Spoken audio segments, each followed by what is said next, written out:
This is Duke University.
too.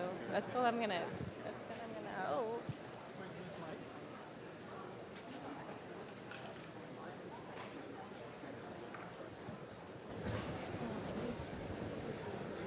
I thought I'd see here. I'm okay with that. Like. What you said? Like I said, like we support them during free speech, and peace and so that's great. You did a good job. Okay.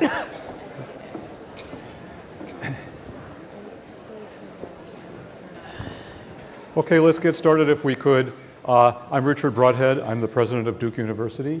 This is Sally Kornbluth, a professor of pharmacology and cancer biology, who is the provost and thus the chief academic officer of the university.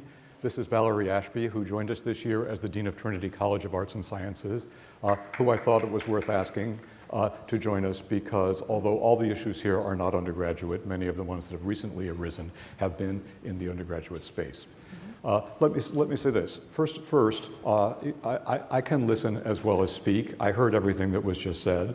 And if anyone says Duke is our university, I do not dispute their right to say that. I would only say Duke is the university of everyone who's in this room. We're all in it together. It belongs to us. It's our responsibility to make it better.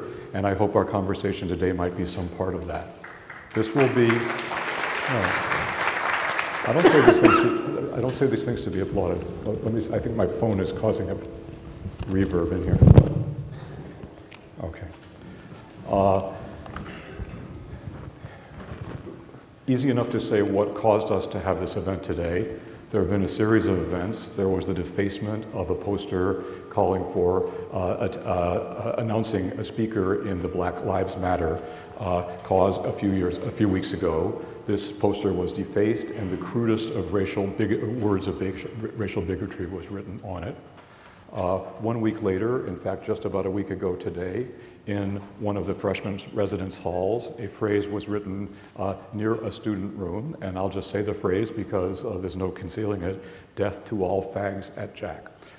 That is another phrase of the crudest bigotry. I'm going to say, since it had a person's name attached to it, I think we need seriously to have called that a threat.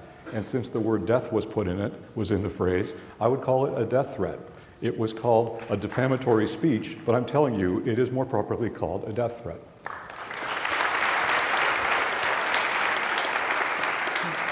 I'm not saying these things for applause lines. I mean, so you decide for yourself about that.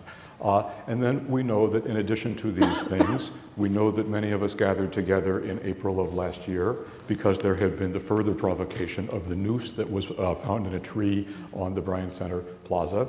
And we all know that the force of these things on our campus has been amplified by other things that have happened nationally. Last spring, it was obvious that the event on our campus carried the full weight of the Ferguson and many other police events. Since then, the Charleston horror of this past summer.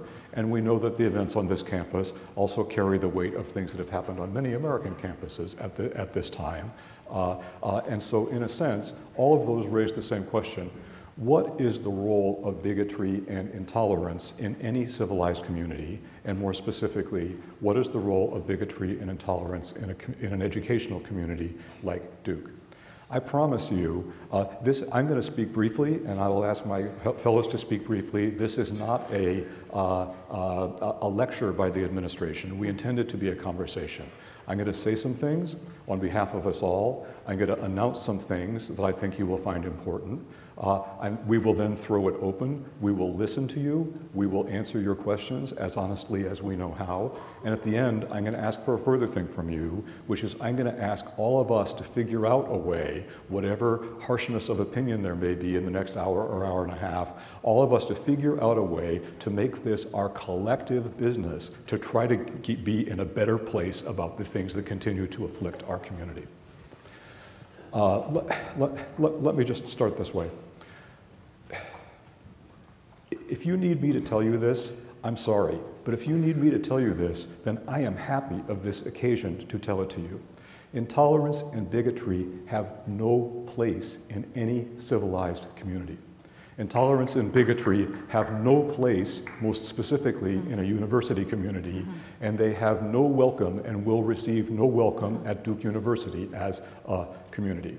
We have the privilege here, what an inestimable privilege. I look out and see your faces. We have the privilege here of bringing the most talented, the makers of the future in their youth, the most talented people from every country, from every culture, every race, every ethnicity, every religion, every self-identification, every gender preference. We're able to bring all those people together where where they can challenge each other, inspire each other, learn how to reach for the heights of their power, and learn what value they could deliver to the world thereafter. That is our mission. But for that mission to work, we need each single person who comes here to have exactly the same rights to feel safe on this campus, to have the campus be their home, and to feel entitled to every opportunity at this place. And we need each person to be willing to be an education to every other person on campus, because that's part of what can take place in a community like this. If everyone is equally entitled to these rights at a community, then every member of this community has a positive and absolute obligation to uphold these values and to work day by day in public and in private to create the space in which everyone enjoys the respect, in which everyone can live up to their full potential, which is our goal. It's not today that this university learns that there are challenges. Bring together a population of people who are surrounded by people they never knew the likes of before, and you're going to have things that need mediation and things that need education.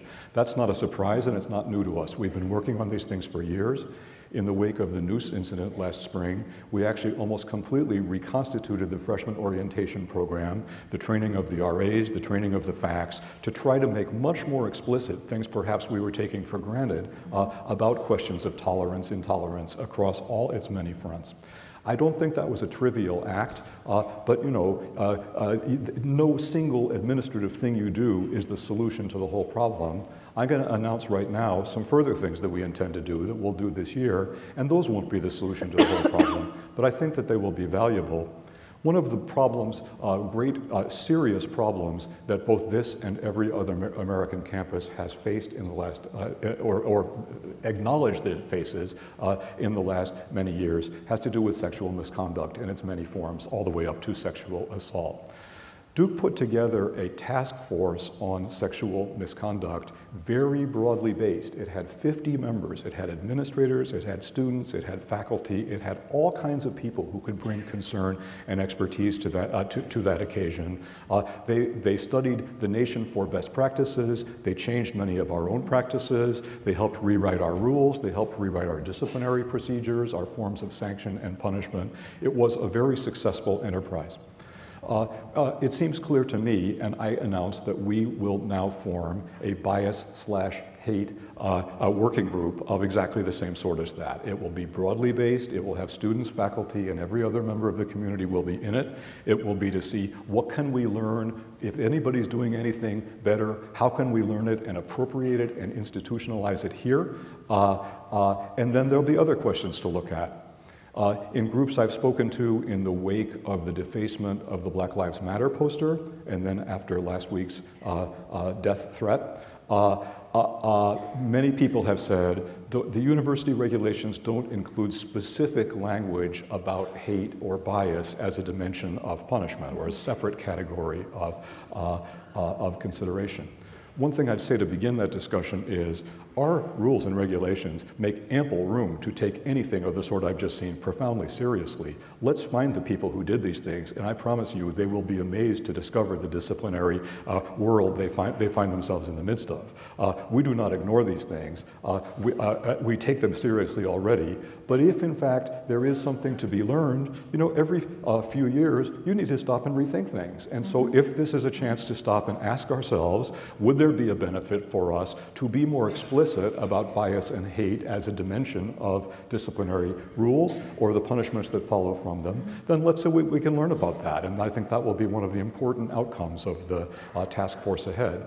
This isn't a simple issue, and so we'll have to listen to everybody's argument about it, but that's what universities are for, bringing people together to teach each other to understand hard problems better.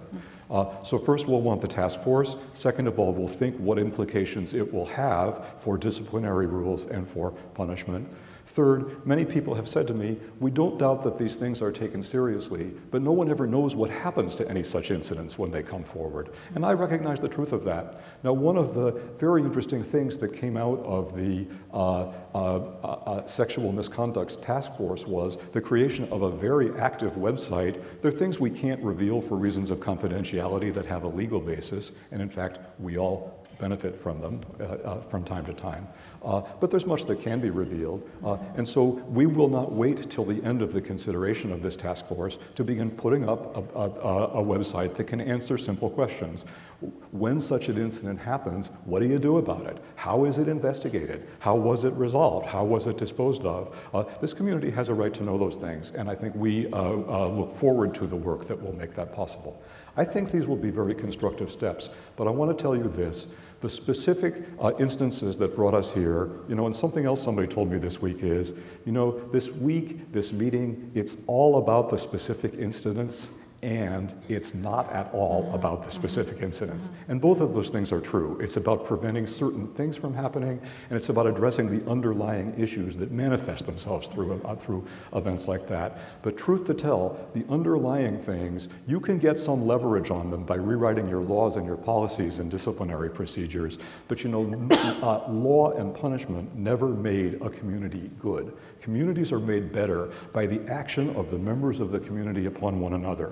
Probably many of us in this room at some point in our life have thought or said some stupid thing about some group of people. How did the day ever came when we stopped thinking that sort of thing or saying that sort of thing? It's because the day came when somebody you knew or liked or respected looked at you like, what is the matter with you? You know what I'm talking about? I mean, am I the only one who ever had this experience?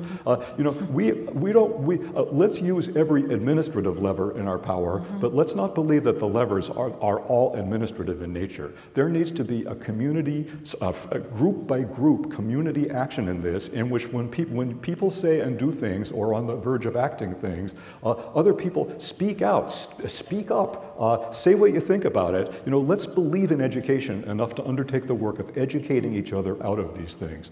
One of the troubles is you could have the harshest hate crime laws on the book, but the things that were done this week were done anonymously. We don't know who did them. If we do, believe me, that'll be a different story. But how do you get an anonymous behavior? You really only get it by working into the minds of people who need to learn better, who just, and whether they're evil or stupid to begin with, or just innocent or ill-informed, or came from a place where people think and say that kind of thing, I don't really care, because I want them to what it means to come to do, to mean to be at a place where you learn to think harder about these things, and you learn to care more and be more respectful of a broader swath of humanity.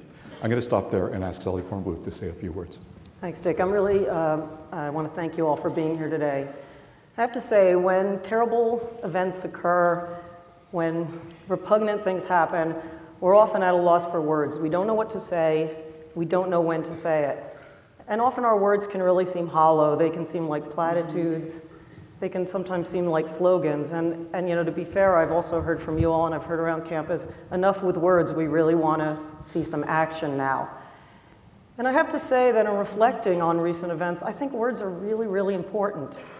Words are actually the weapons in many of these incidents. The defacement of the Black Lives Matter poster, the death threat, the homophobic death threat against a member of our community. These are clear signs that words can wound. But I think it's really important to remember that words to each other as a community can also heal. We have to continually express our solidarity and our support for our Black students and faculty. We have to keep expressing our outrage when a member of our LGBTQ community is threatened. And I also think we have to speak up, as Dick just referred. When someone says something stupid, we have to speak up as a community and say something about it.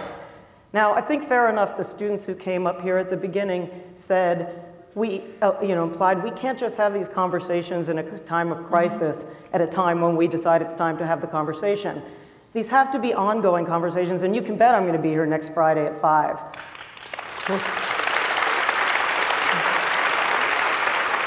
But for today, we're here to listen. We're here to have a conversation as a community. We're here to tell you about some of the actions, but more importantly, We're here to hear from everyone how they think we should be turning words into action. And I'm happy in the question session to amplify some of the things we're doing, but we really do want to hear more from you all. And I also want to just turn it over to Valerie Ashby, my colleague, to share her thoughts on some of the actions that they've begun. Yeah. So thank you everyone for being here. I'll just start by saying, you know, I chose to come to Duke. I'll just let that rest for a second. I actually chose to come to Duke, and I actually chose to come to Duke right after the noose incident. And I chose to come to Duke right after that noose incident because my entire career life is committed to these issues. And I don't run from them. I'm crazy enough to run to them. And committed to graduate students, I'm committed to undergraduate students. I love the entire educational enterprise, my colleagues, the staff, the entirety of it. And the beauty of it in my entire career has been that I have learned the most from the people from whom I have the least in common. The beauty has been that the best solutions to every problem have come from people who don't think like I do. I don't seek out people who have the same mindset as I do.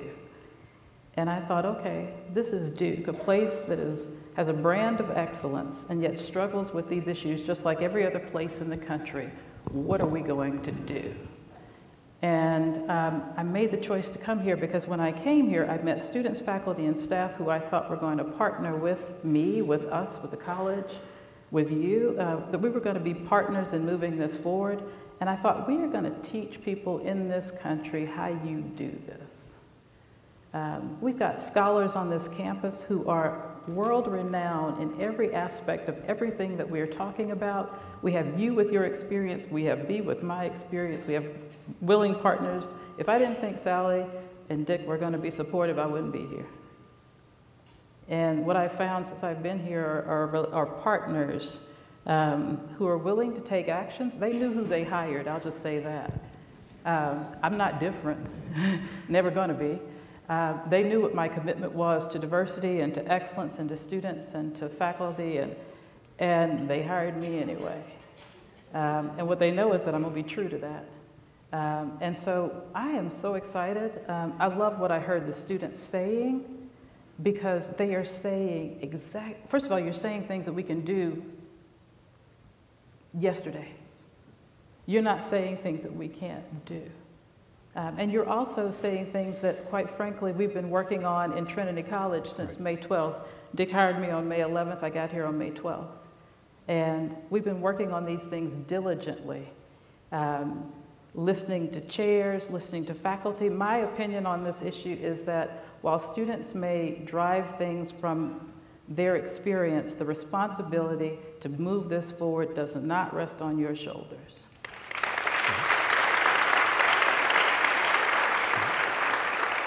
It does not.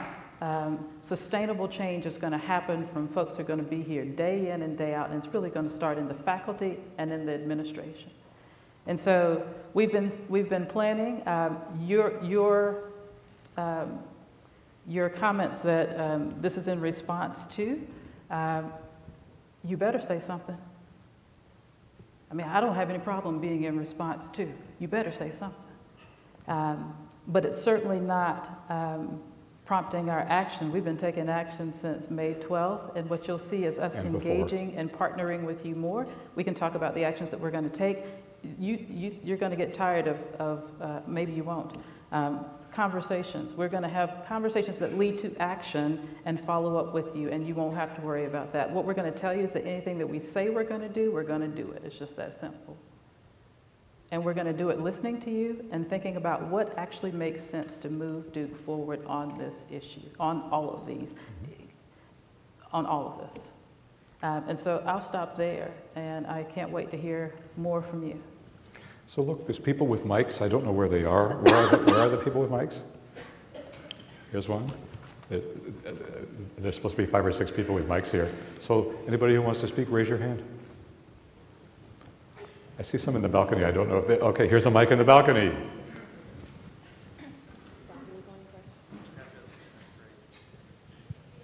Is the balcony going first? Yeah, hey, Okay. my name is Matthew Bunyi. I'm a second-year MPP at Stanford, and I'm also a member of the Stanford Committee on Diversity and Inclusion. And so, yes, we have these incidents where things explode, and we can really try to say, if we knew who it was, we could take them out, and we could come back to normalcy. But then, thank you very much for saying that there is an overall environment that is not very, it doesn't allow us to be normal students at a normal university. And I think it's important to point out to certain institutions that are really not allowing for that to exist, that are not allowing for the wounds to heal. And like you said, words matter. So I'd just like to point out the Chronicle. And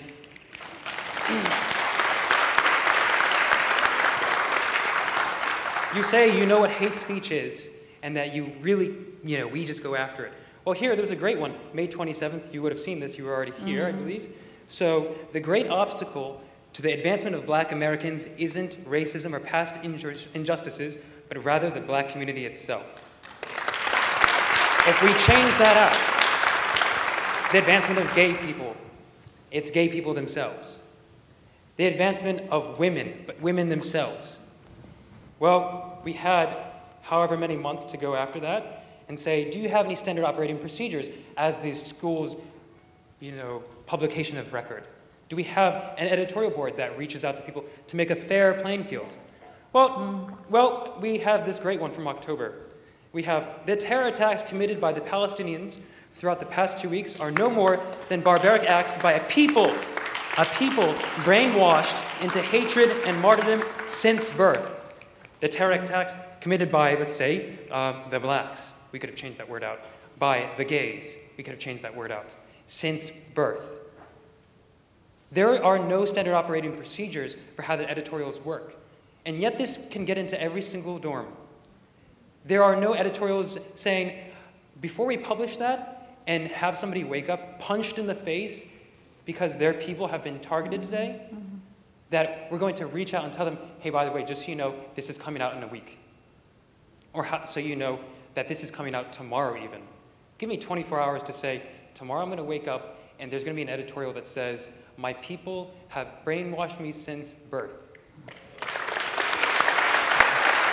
I have shared this with journalism professors of the practice at Stanford, the school that is, I think, one of the best in terms of being at the edge. On Tuesday, Dean Brownell has been thankful enough and gracious enough to take an hour of his time to present our action plan to the community, which has subcommittees and various actual deliverables, far beyond these conversations that we're talking about. So where are the deliverables about going to the editorial board of an independent newspaper, but our publication of record, and saying, you need to have standard operating procedures. You need to, we're not saying don't publish those things. I'm saying go find somebody who's going to publish something that responds to that and publish them on the same day. Give me the saliency and at least the ability to stand in front of my peers and have that moment to say, yes, you read that article and that nonsense, but here is something that's truth with a capital T. That's all I have to say.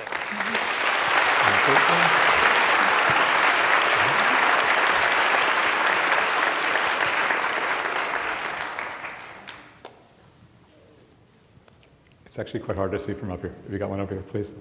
Hello. My name is Travis Knoll, first-year PhD student in history. And I think the last speaker pointed out something very important, is that a target against one group is a target against them all. Right?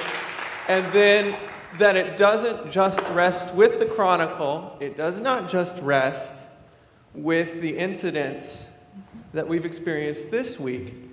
It rests when a faculty member, an esteemed faculty member in political science, says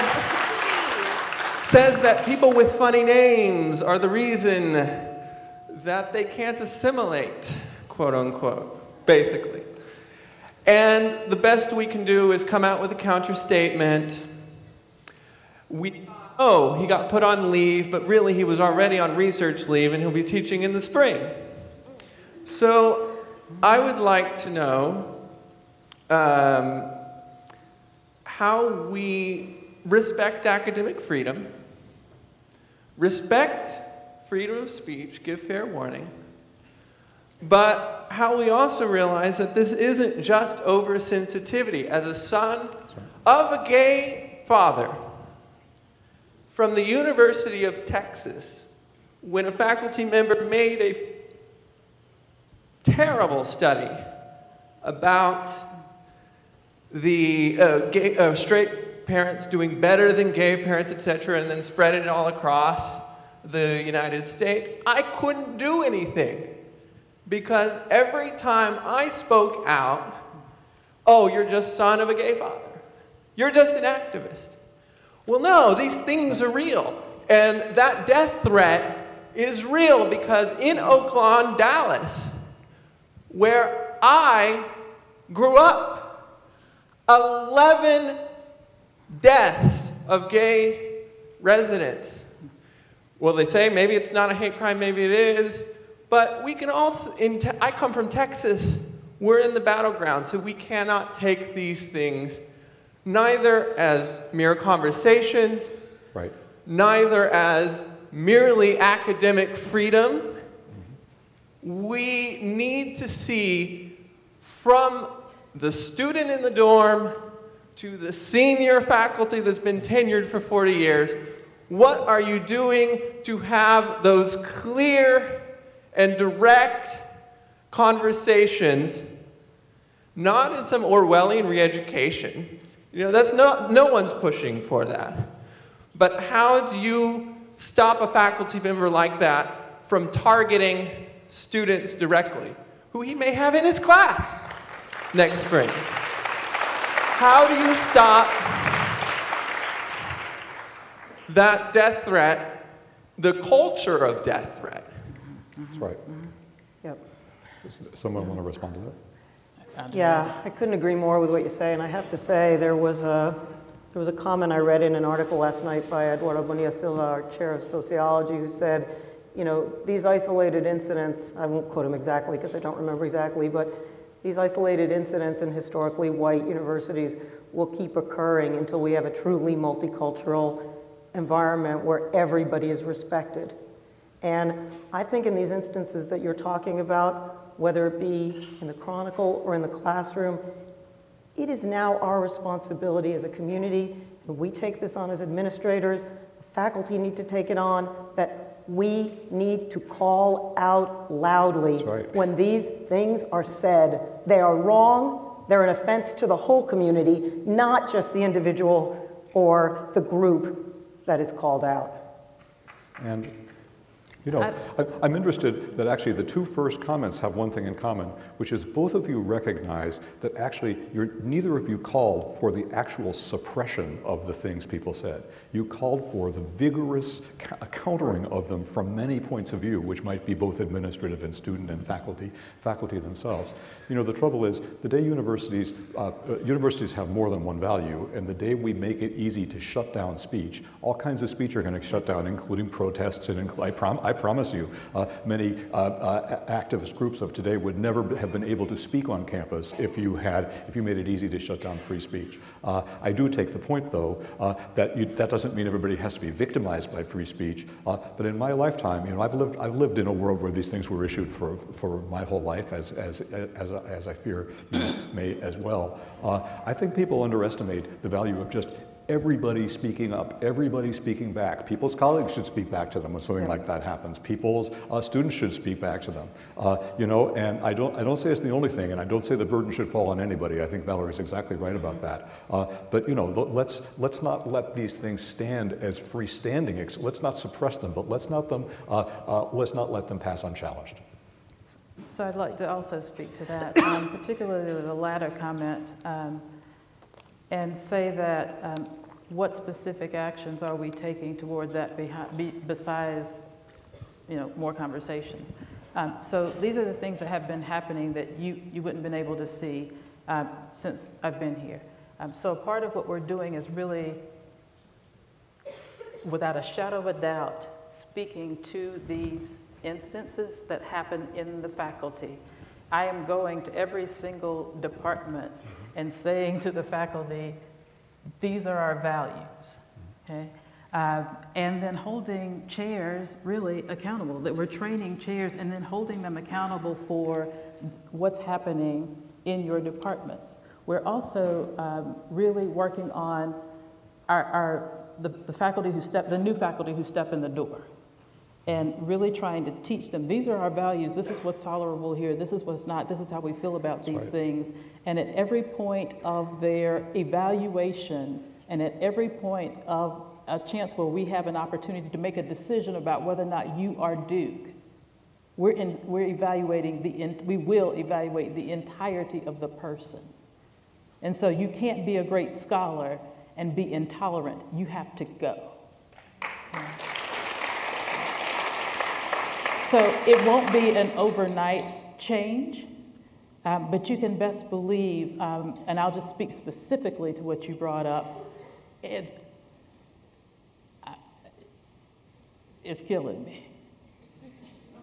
And it's problematic. For me, I'm just talking for me. And I'm doing the best I can with it. That's what I can do with it so far. Henry, please, right down front here.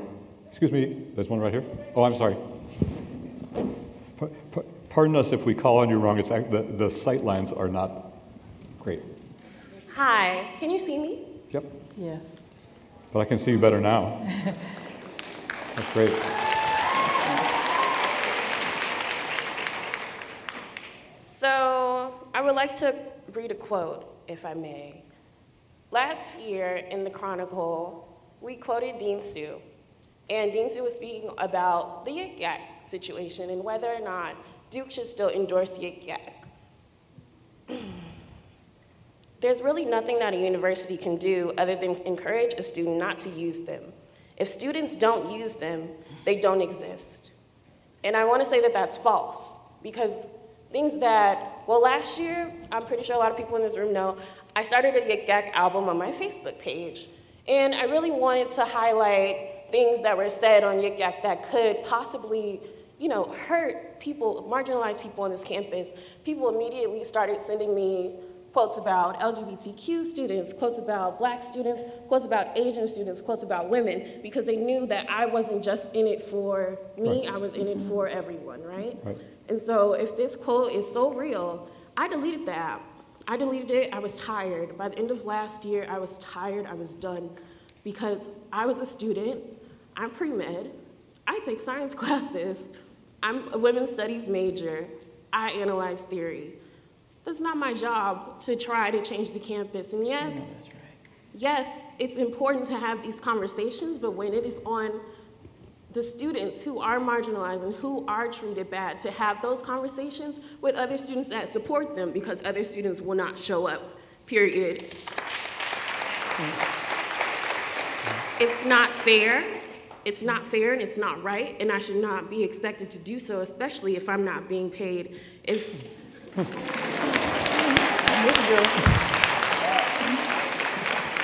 it is my job to be that voice for my students, and it is my job to be that voice in these classrooms, then at least let me know when I get accepted into the school that I will not just be a student, I will be a liaison between my community and my students and my teachers.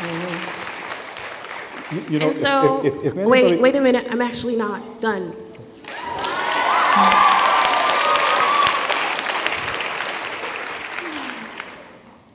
So to speak specifically to this situation, Dean Sue told me that if I delete Yik Yak, this does not exist, and it does. And it showed you this, another incident that you did not bring up, and I won't say the word explicitly, but there was an effing Koreans incident, and it was highlighted on the All Duke page. And this is something that I'm pretty sure that you're aware of, and I'm pretty sure a lot of the Asian students in the room are upset about. So it's not just the N-word dismantling of a poster. It's not just the news. It's not just the LGBTQ students.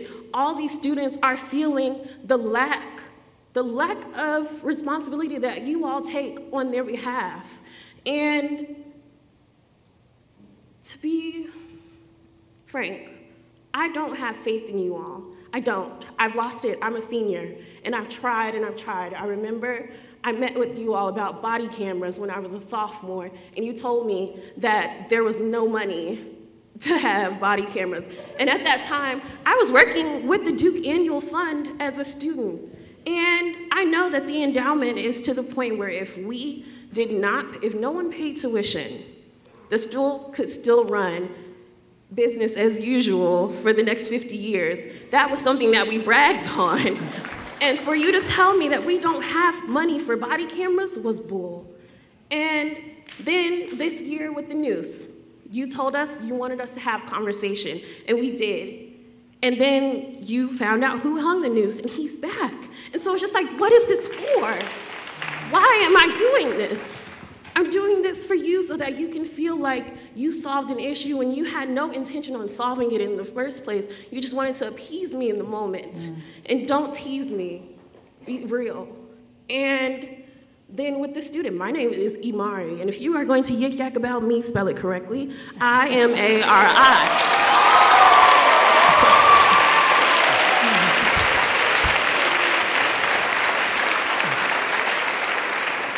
And you're about to bring him back next semester, but you wanted to make such a big deal about, oh, we're getting rid of him, we're solving the problem, and he's back. I'm pretty sure that, not to ruin the story or anything for the LGBTQ students, but when they find out whoever defaced the wall, he'll probably be back next semester. And when they find out who said the F in Koreans thing to that young girl, he'll probably be back next semester. And when they actually did that chant to the young girl last year, the students that did it are still here. There was a scapegoat, but the rest of the students are still here. And so what I'm saying is that I don't trust you all because I have a reason not to. And specifically with this yik yak thing, you all that's something that I want right now, is to get rid of yik yak for this campus, because you're saying that by deleting this app, this is not existing, right? But this app, at least like if people do it in person, or they do it so that you can see them, you can put a face to it, right? Mm-hmm. But this gives you the license to anonymously terrorize groups of people that are around you, because this is only a 1 mile radius, and so it does not make sense. And so for you all to endorse something, and you're speaking about words are important, right? They are important, but having faces behind those words are even more important. Yep. And so I want that app gone. I do. And I think that you all can do that because other schools have done it, and we're Duke, right? Really? So we should be able to do it better.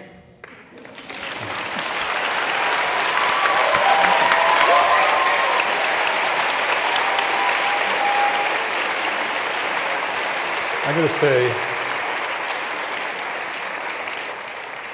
going to say a couple things in reply, and I don't pretend that all of these are answers that put the end to what you say. As to whether I have the personal ability to make yik yak not operable on this campus, I don't know whether I do or don't. I never thought I did.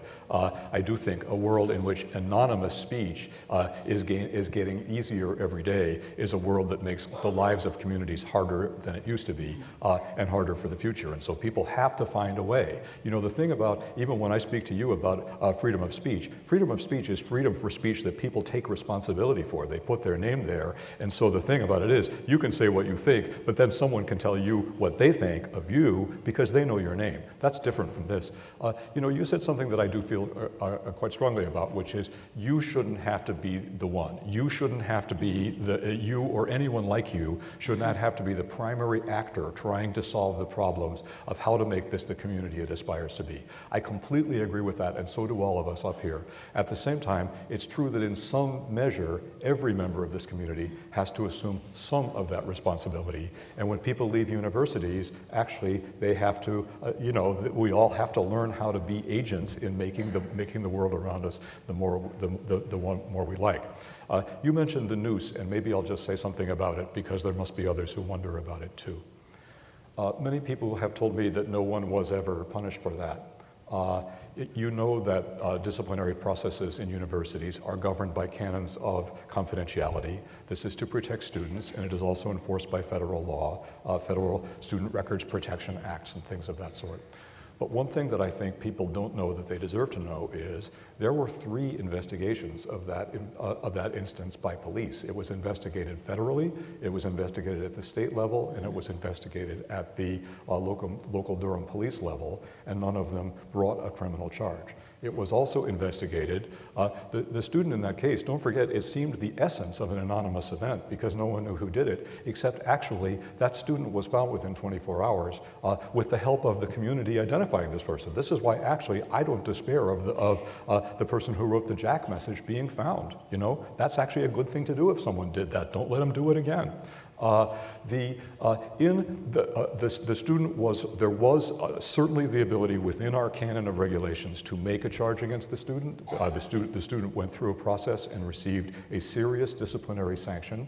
The student was removed from the campus last spring, and I will tell you that the student was not expelled from the university. In the process, what's the process? It's students and faculty sitting, hearing the facts of the case. They decided at the end that the horrible offense, everyone's certainty that the person must have exactly known what they were doing when they did this thing, they decided that they were not persuaded that that was true, and so they chose a serious but a milder penalty than expulsion. Had the person been found to do it on racial means, I'm positive they would have been expelled, and everyone would have known it at the time. You know, you can disagree about this, and you can say that shows the university doesn't act in good faith, but I only want to look at you and say, the day it's you that someone accuses of something and are brought up on a disciplinary matter, you don't want this university to punish you on the basis of the passions of the community. You want people to look into the facts and make a judgment they think is just. That's just something universities have to protect, and I say that not in contradiction to taking these other things seriously, but because, like free speech, it's one of the things that also needs to be protected.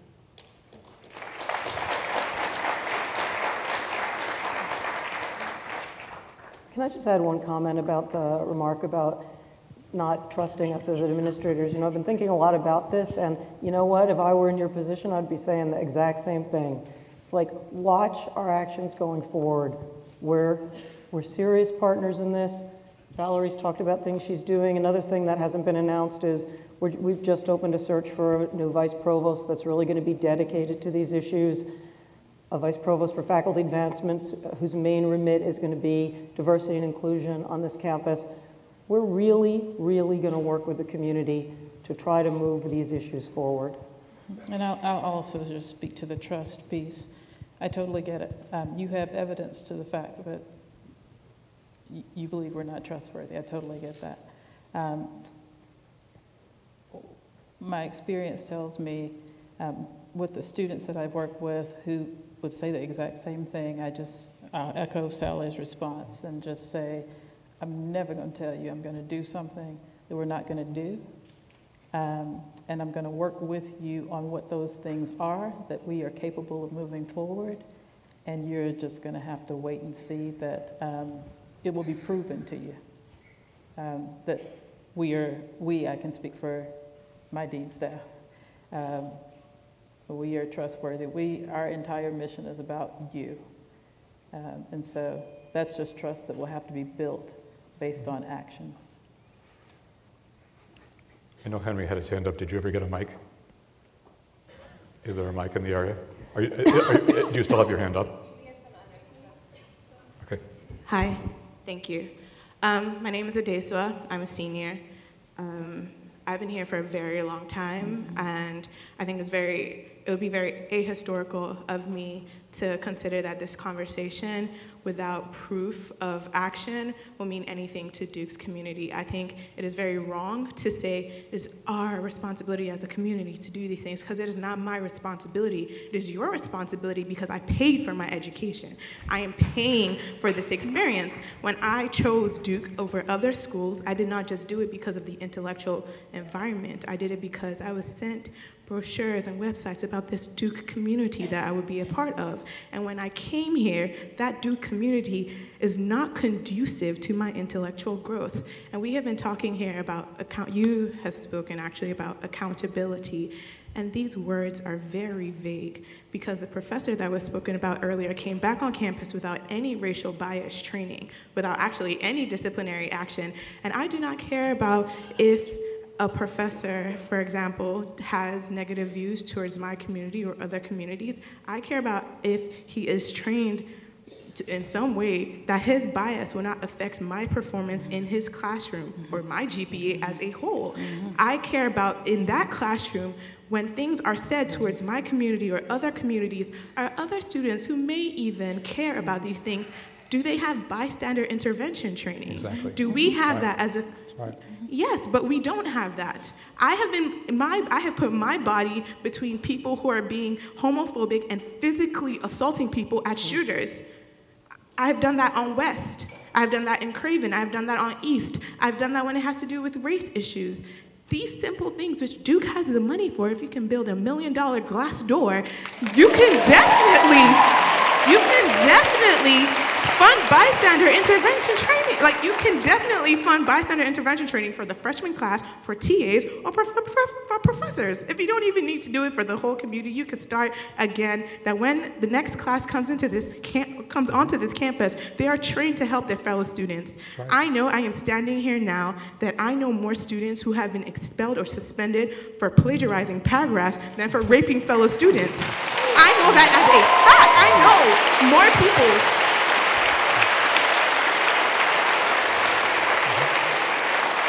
And when you say that you have been trying for years to improve diversity on this campus, I know that it is more about your reputation and optics than reality. Because I learned yesterday that there is not one member of faculty that is Native American. So when these things, oh yes, right. it's true, I'm right. She's right. I'm sorry, I just didn't hear you. I'm straining to hear what you said. Yes. So when we talk about structural racism and Duke reproducing these things and passing us through and placating us and having these conversations, I want to hold you accountable, not because I feel like you should, or not because I particularly care about how people view my race or my sexuality or my gender, but because you owe it to me. Because I am paying. My parents are paying. Some people will graduate and still have to pay for this experience, emotionally and financially. So it is very problematic when you say it is our responsibility as a community. No, it is your responsibility to me. And I think that needs to be made clear. And also, sorry, one more question. Yes, this. Why are there no particular incident report forms for racial incidents on campus, for other harassment? There's no form. If I came now and told you people made monkey noises at me, which happened, or someone said, wait, this happened 2 years ago. The year after that, someone said, who brought the black girl into the party? That happened. Someone was singing about why black people should be lynched, and they didn't use the black people, they used the N-word. There are no particular forms, there are no reports to let us know what you do about these incidents. You have no report for us about what happens to us on this campus. So when you say accountability, it's very vague because there's no actual product for me to look at. I would think that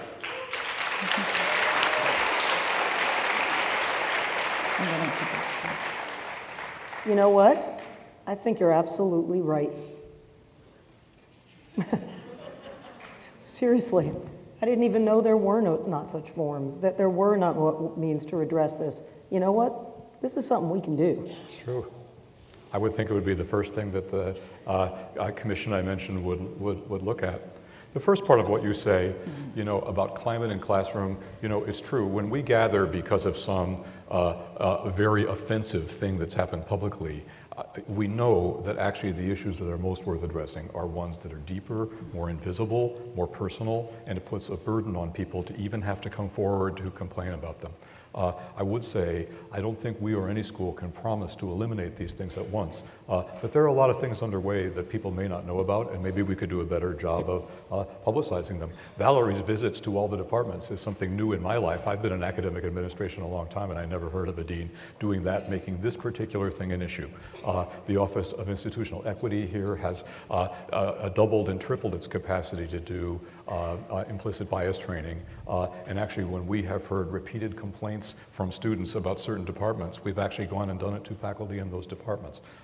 Now, these are, you know, again, I go back to your phrase, it's not Orwellian brainwashing that you want for people, but actually sometimes people need a little help realizing that you don't look to others the way you look to yourself. The way you're behaving is fine to you, but is actually different to someone else. And just to get some help for that, most people are grateful for the enlightenment. We all need that kind of help. So I'd also like to speak to specific actions around the last comments. So the first is that around faculty training around issues of this sort. Since I arrived here in collaboration with Ben Reese's office, if you run a faculty search in a department, you have to have implicit bias training. So if you are on the search committee looking for your colleagues, you don't get to go out of the door looking before you have that implicit bias training, which, by the way, is phenomenal and it is effective. Right. The other piece I would say, to your point, is that what's happening to you in the classroom. Sally and I are partnering with, I thought I saw Robin Kirk. Yes, sitting in here. Robin Kirk, and we're actually partnering on it's a model this time where we're taking faculty in the College of Arts and Sciences in particular and doing training with those faculty about the subtleties of the speech and what's actually happening in communication with a diverse student body. And so we're piloting this with a small group of faculty first to see how that works. But we put, you know, if you want to know what I care about, look where I spend my money. And we are supporting this financially. And we are excited about what they are going to do and what the outcome is going to be for that, and then thinking about how we can do that more broadly. The other thing that I will say, if you're talking about your fellow students, all of your the people in this room are the choir, and where's everybody else? And how do you touch those people who will never show up to these things?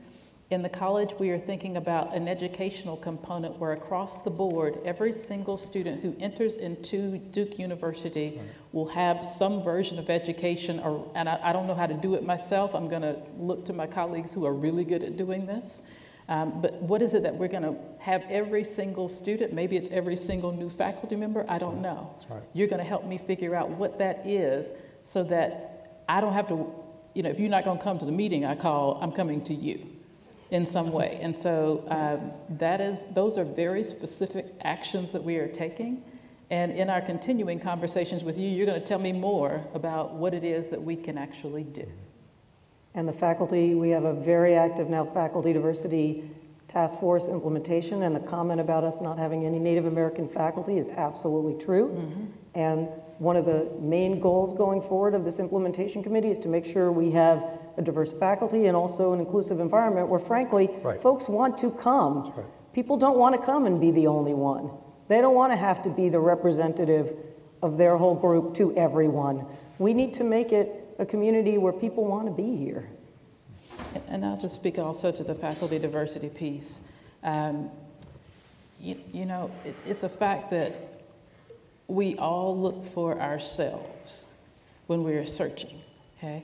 And so the work that Ben Reese does is incredibly important, because what that means is that it doesn't even matter if you're an underrepresented person. When you look on paper, you're looking for yourself, okay? And so what that would mean is that sometimes it doesn't give you what you think it's going to give you.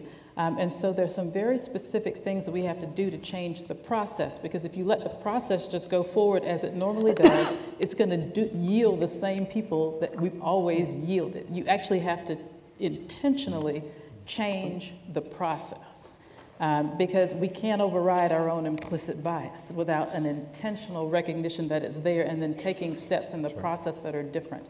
Some of those things I'd be glad to talk to you guys about in our further conversations, but we've implemented some of those things in the place where I came from, and it works. And here's the beauty. the people that we hire are even more excellent. Right. Henry? Yes, so I'm a little confused, interested in seeking some clarity. You mentioned the initiation or the creation of a bias hate working group, as well as the initiation and creation of a website about bias hate response and procedure. And to my knowledge, both of those things already exist. And so I'm wondering how the new structure you imagined is going to replace or is going to improve upon the structures that already exist. And so what I'm speaking to is the bias-related incident policy, which President Brodhead, I talked to you about in our meeting last week. That's right. So I know that that is something, and I know that, but I also know that it is not publicized to students, and that students don't know that there is actually a form on a website, and seemingly you didn't know either that there's a form on a website where you can report incidents of bias or bias-related incidents that happen to you on campus. So I think that it's a huge problem that those things, that administration doesn't even know the structures that exist around bias-related incident policies.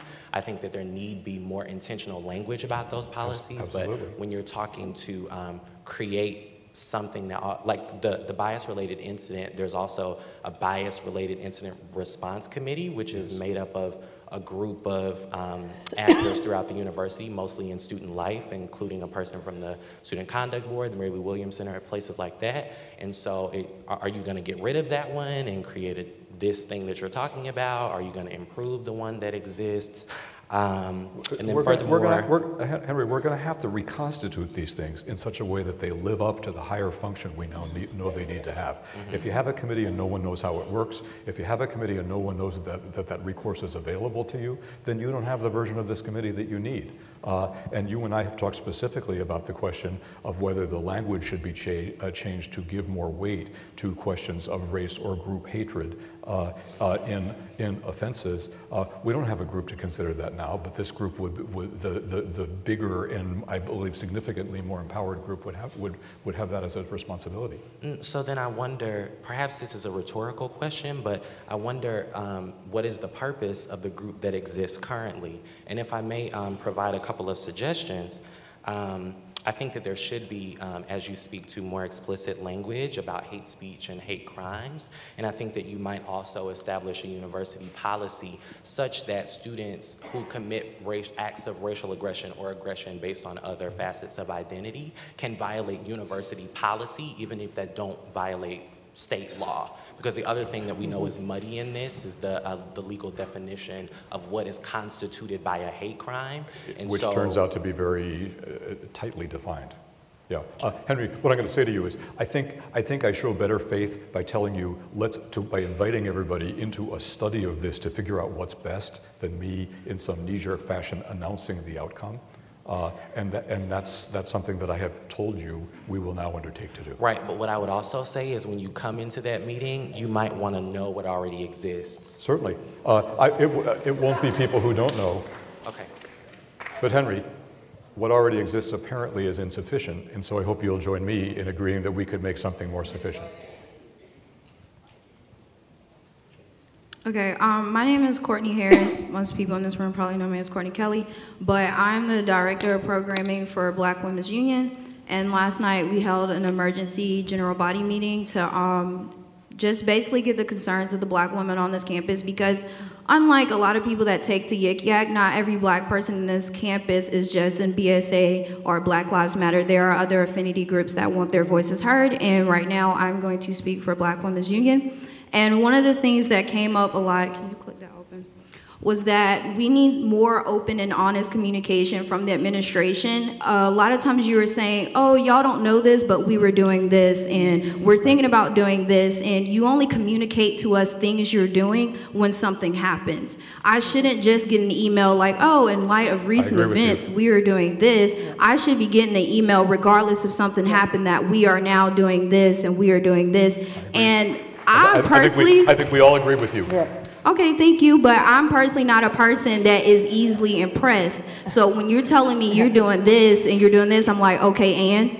Like, and what else are you doing? Because if it's not working or it's not working yet, like, you need to do more. And clearly when things keep happening on our campus, it means you need to do more. I appreciate everything that you have taken your time to do right now, but you need to do more because it's not enough. So you telling me there's a website, first of all, when am I going to have time to go to this website when I'm trying to go to my classes and go to my meetings and get my homework done? I'm trying to research this. I'm trying to fill out grad applications, but I have to take time to go fill out a form about someone that did something horrible and hateful towards me or another person in a group that I identify or ally with. When am I going to have time for that? Exactly. So, moving on to my next point is that having meetings here Fridays at 12 o'clock, I fortunately do not have classes on Friday, so I made it a point to come here. But other people in Black Women's Union had class, could not make it to our emergency general body meeting at 6 o'clock at night. And honestly, I feel as a Black woman in 2015, my concern should not be having to make it to an emergency general body meeting or make it to a forum to talk about race relations. I should have other concerns like my grades, my school, getting my outfit together. Like, can I just look nice and not oppressed? Like, can I just make sure like my hair is laid and I took a shower for longer than 10 minutes because I'm not late for this meeting? Can I have those type of concerns and not the concerns that someone's going to attack my identity, not because of who I am and what I said, but because of what I look like? Can that be my concern? Did you open it? Also, you said a lot about, I'm not finished, but you said a lot about words, and I like words a lot too. I'm a rapper, so I always know about the denotations and the connotations of different words. So you can't combat words with words when everyone's words don't have the same equal weight and respect. Like, if you throw a word at me, that's like a grenade. My word back to you is like me throwing a ball of paper at you. Like, how can I stop you from saying hateful things to me if my words don't have the same respect and weight as yours? Also, you said that there is no place for bigotry and intolerance. You said no place. No, like none. But there is. We just heard the stuff from the Chronicle. We heard stuff from Yik Yak. Even as we were sitting right here, people were anonymously yik yakking about this meeting. I'm not surprised to hear it. Okay, I'm not surprised either, but what are we going to do about that? The action we're talking about needs to take place. I mean, I'm just sorry. This is my sense, and I listen to you, and I know you'll listen to me. The problem we're talking needs to be addressed from every possible point, over and over and over. It's no one's responsibility to bear the whole burden of it, least of all is it a student's responsibility. But if this isn't something people do among friends, among social groups, across social groups, if it isn't something we do when we initiate the faculty when they come here, if it isn't something we do when we review faculty, if it isn't something we do in staff training, if it isn't something that happens at every part of this university, then it isn't going to happen.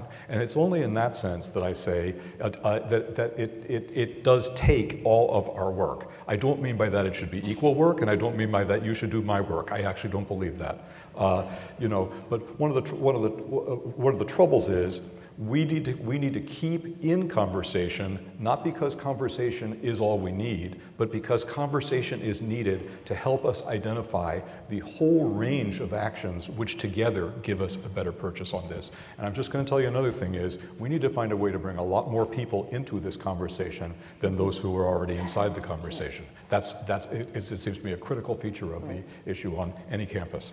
Right, because the people who select themselves into the conversation are not the people who are causing the problems all the time. We want everybody to participate. There's been a hand up on that aisle for a very long time. On that. Yeah. I'm sitting. We also have people upstairs. Yeah, okay. I'll take her and then we'll do the one up there. Okay. Upstairs. You can go. I'm sorry, I tried to call on you. Go ahead. Ajane Clemens, I'm a first-year PhD student in public policy with a concentration in political science. And being at Duke is a dream come true, so I'm glad for the opportunity to be a part of the solution in addressing structural racism and all the things that come along with it. one of the things that I've noticed in some of my readings, particularly in economics, is the fact that a lot of times folks are just invisible and absent. And then when the marginalized groups are actually find themselves in the readings, it's always negative. We're always painted in the worst light according to all these various stereotypes. And so I'd frankly rather not be there if that's how we're going to materialize. What I would like to suggest is a feedback loop for readings to be able to look at them more critically. So I'm not suggesting, in this canon of classics that we're not exposed to them. These are Nobel Prize winners and all kinds of things like that. However, and I recognize that the professor's strengths is not necessarily understanding, structural racism and things like that, equality, equity issues. So if there could be a way to take advantage of the professors that have this expertise and of the students who have more expertise in these areas to sort of have a feedback loop for the readings so that the next time even if the professor can sort of acknowledge this area of the reading is troubling, I recognize that. If there's any, if we want to have a discussion about that, I'm willing to open the floor. These are really, these are the weaknesses, but these are the strengths of this reading, and this is why, I wanted us to be able to, this is what I wanted us to be able to learn from it or take away. Just even acknowledging the harm that comes a lot of times from those meetings, readings would be very helpful and would sort of acknowledge. For us, the harm that's being done. To me, it sounds like a great suggestion, and one of the things I appreciate is you haven't asked that a whole body of work be suppressed, right? Because that actually isn't a helpful thing. What you've asked is that it be contextualized and that people have a chance to say what the limits of its point of view are, right? I'll tell you, in my experience, I've been a lot of things. In my experience, a faculty member who had the suggestion made to that would be much more likely to say, oh, that never occurred to me. What a good idea, than it would be to say, I'm not going to do that. So I see the dean of your school sitting here, and I actually see the dean of many schools sitting in this room. And I'm sure we're all listening to everything that's said and trying to figure out how we can put it into practice. Thank you very much. Mm-hmm. Good. And now over here. Hi, my name is Brogan, and I'm in the physics department, actually. And I just want to say, first of all, that it's probably different than what many people have said, but it's an honor to be here. Not to stand up and speak, but I mean, this is Duke University. There's only one of it in the world, and it's an honor to be here. And I know everybody that's here wouldn't be here if there wasn't something on each person's heart that was very important and very tender. And so each person, everything that everybody is saying is very important, and thank you all for taking the time to listen to us. I want to say this, preface it, that I'm not here to judge. I'm here to love, but I guess I'm representing a very underrepresented group. I'm a Christian, and I know I'm a female, a black female in the sciences, and it's hard. But none of that matters to me. When I gave my life to Jesus, everything changed. And regardless of the things that any of you all have been through, regardless of these large situations that we're going through, or down to the individual small things, I have found through so many different trials and living in a few different states, being among different cultural groups, ethnic groups, male, female, everything, that he really is the answer. So, I don't have anything profound to say, but I hope that if anybody's willing, that you'll invite Jesus into your situation, into this situation. Thank you. Thank you.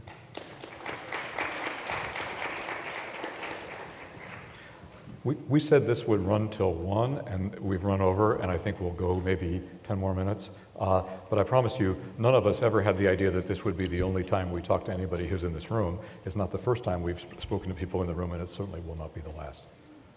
What have you got? Oh, okay. That man over here. I have something to say. I'm also in the physics department. Can you put the mic up? The mic. Oh, it is on. I'm a physics major, so you don't see me at the forefront of a lot of the protests here. I'm often in the library because I'm at Duke to get my education. But this is to you, Brodhead. I don't feel safe here. I do not feel safe as a black female at Duke. What are you gonna do about it? I don't know your name, but to the woman on the left, you said that we have to wait. I've been waiting for 5 years here. Why do I have to keep waiting?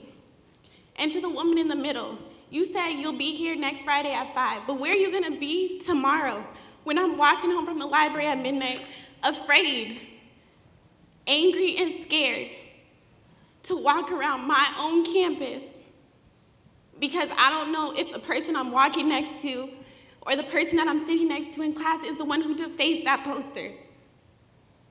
Because I don't know if the person I'm sitting next to in class hung that noose last semester. It really just blows my mind to me that you can sit here and tell me that a noose hung in the South at a school that was founded off of plantation money. Plantation money that my great-great-grandfather was a slave in North Carolina and probably worked for the Duke family. You can't tell me that a noose hung here did not have some racial meaning. I'm black and Japanese, and I didn't grow up in a traditional African-American home. So I lack a lot of the culture and traditions that my fellow black students do. I'm from Phoenix. We don't have a large black population there. But even I know, all the way from the Southwest, what a noose means in the South. We learned that in history class, and in high school and middle school history class. And yes, it's very whitewashed, but that is one of the things that they teach you. I shouldn't have to feel obligated to call my mother every night to let her know that I survived another day at Duke. My mother is in San Antonio, Texas, worried about me because I told her that, honestly, I don't feel like I have a space here. There is no space for me at Duke. It's hard enough being one of the only black female physics majors here. But now you're telling me that at large, there's no space for me. What are you gonna do about it now?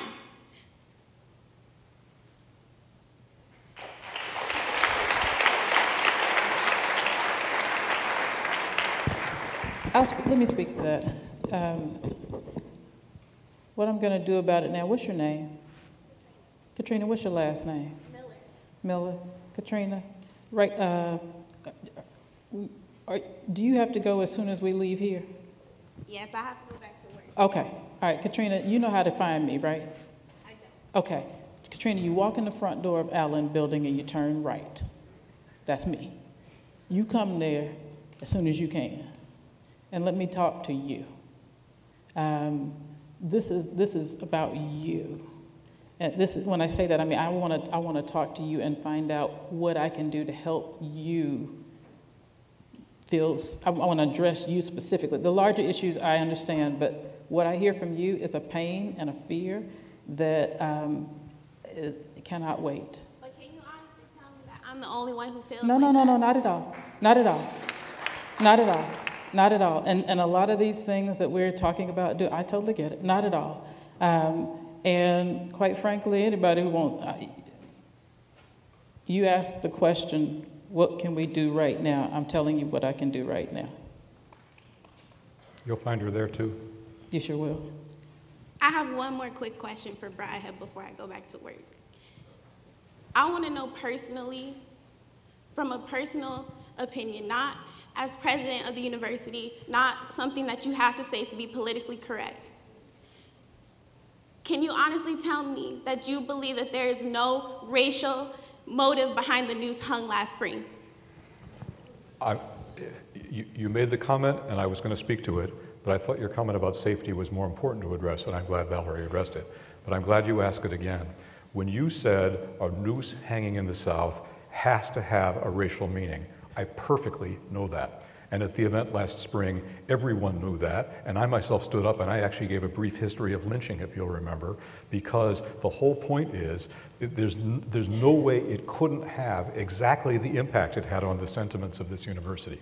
Now, if you want to go the next step and say, no one at a university that draws people from 84 countries could possibly come here without knowing what that thing meant, in other words, without having done it with malice aforethought, in perfect conscience, I would say I would want to stop and look at the circumstances before I made that judgment, because otherwise I would just be deciding you must be something rather than finding out what something is.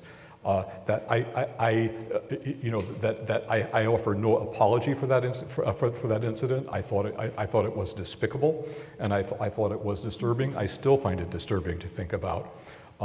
And I'm telling you, the investigations were serious, and the disciplinary procedure was serious. The student was at that time removed from the university, and there was a serious disciplinary sanction, which I'm not free by federal law to reveal. At the same time, if the student wasn't taken out and, okay, expulsion is the same as execution in a university. If the student wasn't taken out and terminated by the university, I'd have to say some part of me is going to sit here and disagree with you till the end of time about the question of whether you need a process of fairness and justice that the community participates in, that studies the facts of things and tries to find an appropriate punishment. I believe that did happen in this case. Okay, so your short answer for me is no. You believe that it's a coincidence my short answer that to there you, was a news on campus. I have to get back to work, but thank you. You told me everything I needed to know. Well, that's not a very good one to end on. I see a hand here, and then I think we're going to have to be at the end of it. Or this one over here, sorry. I don't know if this is, okay, this is on. I don't have the energy to stand right now because Duke has broken me mentally due to all the academic stress I've been under. I shouldn't even be here right now. If everything had gone according to plan, I would have taken my own life. I would have been another suicide to cover up at the university because I don't feel safe here. I don't feel like I belong here. And if you look around the room and try to look for the Asian Americans here who stand for social justice, there aren't that many. So I'd like you to consider where I'm coming from as an Asian American, gender fluid female who grew up in Cary, who considered Duke her dream school, who had hoped this place would measure up to my own expectations. And all I wanted to do was come here to learn and grow as a human being and to learn new perspectives and welcome learning and celebrate obtaining knowledge. And I don't think that's a crime to expect from asking my father to work so much to support my family in spite of all the tragedies that we have faced, to go to this really expensive school so I can get a good education. I have 3 questions. The first one is asking about hiring practices for faculty and CAP staff so that they accurately represent the student population. Because there is something called culture shock when you're raised in an Asian American community, when you're used to seeing the faces of people who are going through the same things as you, and they understand on a deeper cultural level that no amount of workshops or training can make up for, that these life experiences, that they're so much more valuable. It's not something you can merely teach, it's something to be lived. So what are you guys planning to do about that? The fact that there's only one Asian American counselor and she has to take care of 30% of the population at Duke. And she's East Asian. What about South Asians? What about Southeast Asians? Are we monolithic? Asia is a really big continent. I think I'm making a valid point here. What are you guys going to do to change the faculty composition so I can see someone who looks like me in a position that I really want, because I wanted to be an educator too.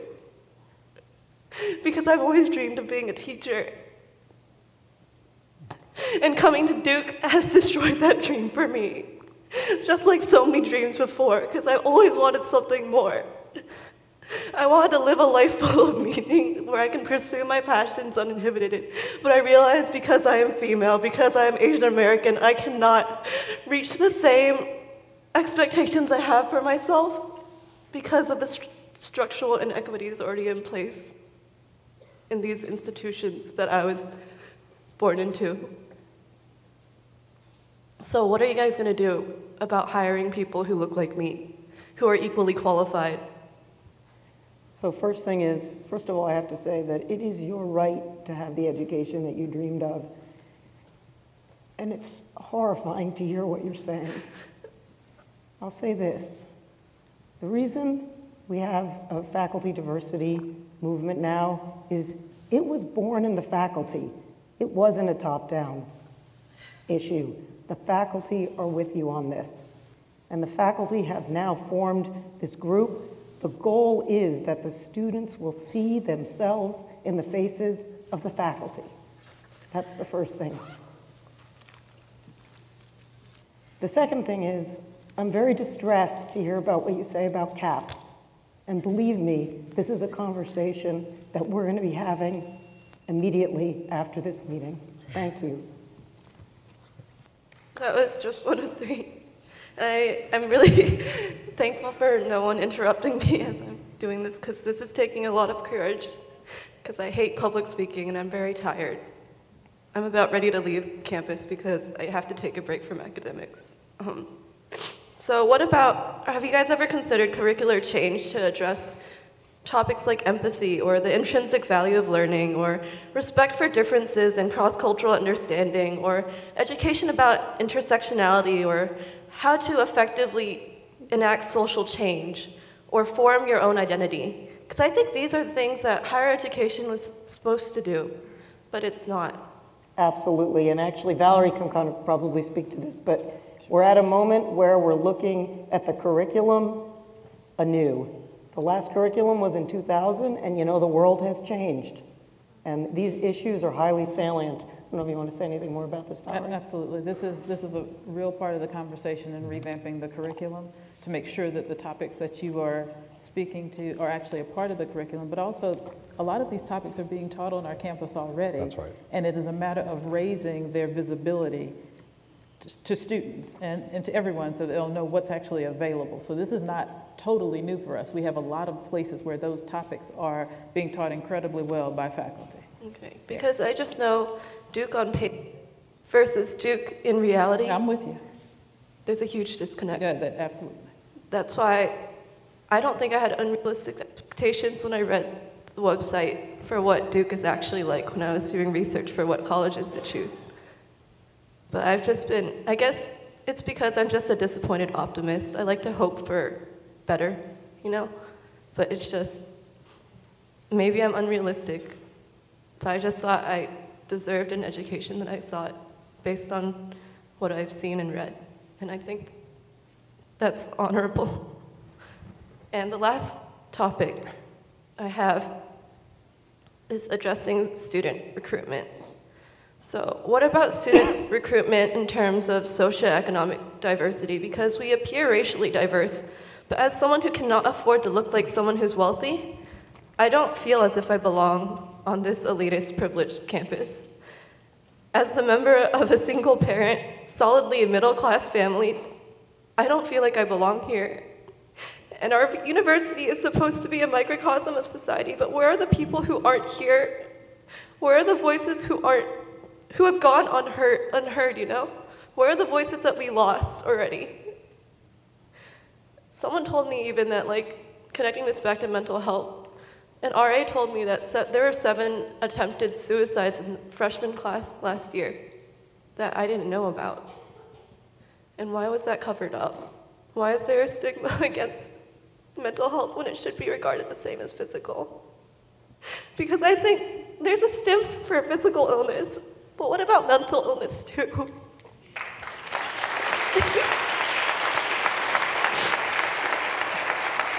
And just to be more specific so you guys can understand better, like, I'm asking on behalf of groups like Native American students who have from the very beginning suffered from the colonization that marked this country's foundation. So what can we do to change that? What can we do to make everyone feel like they're accepted in a community founded on love and action and respect? What can we do incrementally to change that? Because I think it falls on all of us, not just the students, not just administrators, it's all of us. We have to constantly question what we're doing and how we can change it to make it better. Because I think that's what you need for productive social change, for social action, without being clouded by emotion. Let me say something, which is, I think the aspirations you outline for yourself are the ones I trust every single person at this university has for themselves. I trust it's the one that every faculty member has for their students, and I promise you it is the aspiration that every member of the administration, themselves all former students, themselves all faculty members, have for you.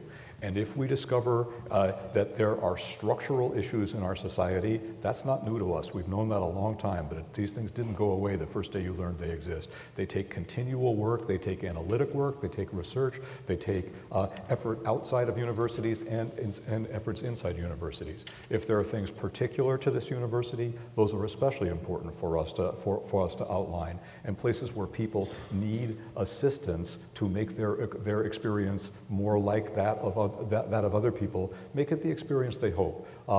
I began by saying this, you know, and you know this is the truth. It is the privilege of this university to bring incredibly talented and aspirational people together to try to create a world where they can reach for themselves, lift themselves above themselves, lift each other above themselves, to find out the thing they can do and be, and go and do that in the world. That's what this place is here for. And every dimension by which we fall short of that is something for us to take note of and try and find means to work on. We will not solve these problems by ending this event today, but I promise you, for all of us who've been present here, this wasn't the first day we thought about these issues, and it will not be the last day we thought about these issues. And again, I'm going to say, if it is true that the whole burden shouldn't be on students, I think you are quite right at the end, which is it actually takes everybody, and it takes even the everybody who were here and the everybody's who weren't here, and finding ways to stitch these things together and create a sense of clear aspirations for ourselves and assume the responsibility to advance toward them. I thank you all for being here today.